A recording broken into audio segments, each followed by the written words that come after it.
Buongiorno a tutti amici di mattoscacco.com. Oggi ci andiamo a vedere una partita incredibile, ma voi lo sapete che il campione del mondo di scacchi può battere in meno di 15 mosse un gran maestro?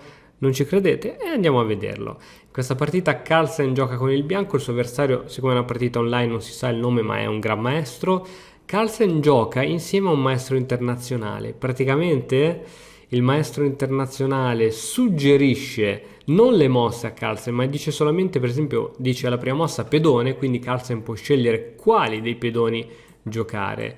Ora il maestro internazionale dice cavallo, quindi Carlsen può decidere quale cavallo e dove svilupparlo, decide cavallo C3. Questo è un ottimo metodo anche per allenarsi. Se avete un giocatore più forte, potete fare questa cosa qui. Il giocatore più forte vi indica il tipo di mossa e siete voi a capire dove mettere, dove è meglio mettere il cavallo, quale cavallo mettere. È molto utile per capire molte cose negli scacchi.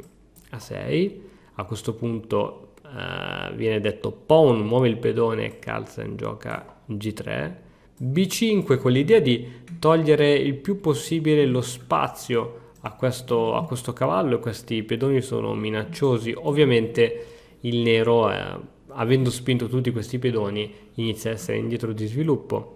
Alfiere G2, alfiere B7, pawn viene detto, quindi muovi un pedone, Carlsen gioca D3, il nero gioca E6 e ancora pawn viene detto, muovi un pedone, l'intesa ovviamente è quella di giocare F4, D6 e ora qui il maestro internazionale dice muovi il cavallo. La gente normale normalmente metterebbe il cavallo in F3, se proprio vogliamo in E2 Carlsen lo gioca in H3. Qui il maestro internazionale rimane un po' sbigottito. L'idea è molto semplice, dato che Carlsen vuole arroccare, vuole avere la potenza sulla torre senza ostacoli. Inoltre il cavallo avrebbe anche ostruito il raggio d'azione dell'alfiere, mentre in questo modo l'alfiere è potentissimo e la torre è potentissima. Poi ovviamente bisogna capire come riposizionare o come utilizzare in fase di attacco questo cavallo. Donna C7, arrocco corto. Su alfiere E7, adesso arriva una bellissima scena. Il maestro internazionale suggerisce di muovere alfiere. Quale alfiere? Si presume l'alfiere camposcuro, visto che quello bianco è stato già sviluppato, e Carlsen è restio a fare questa mossa. Dice, ma come alfiere? Qui va mosso un pedone, bisogna rompere, bisogna fare una spinta di rottura, visto che il re avversario deve ancora arroccare. E il maestro internazionale dice vabbè adesso intanto finiamo lo sviluppo poi ci pensiamo dopo, e qui già la differenza di pensiero fra il campione del mondo e il maestro internazionale. Cavallo C6, ora ovviamente il maestro internazionale suggerisce una spinta di pedone, Carlsen gioca F5, arrocco lungo, cavallo F4 per aumentare la pressione su questo punto, e ora tutte queste debolezze sulle case bianche iniziano a farsi sentire.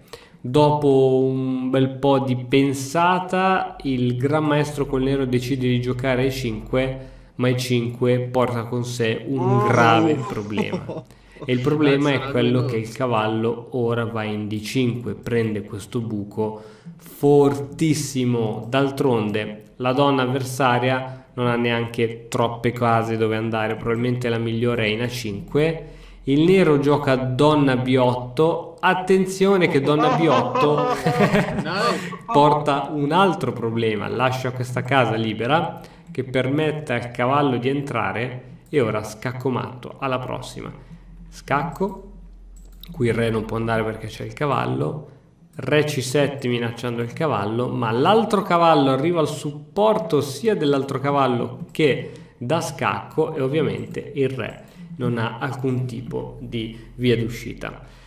Ovviamente si trattava di una partita veloce giocata online, ma è comunque una sconfitta da parte di un gran maestro in meno di 14 mosse, dal campione del mondo, diciamo così, suggerito dal maestro internazionale.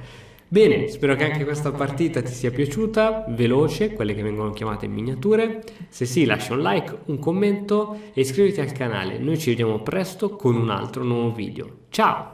E ora, per continuare, che cosa posso fare? Beh, innanzitutto ti consiglio di iscriverti al nostro canale in modo tale da non perderti le nuove video lezioni. E poi puoi vedere il video che è stato più cliccato in questa settimana. Ci vediamo, ciao!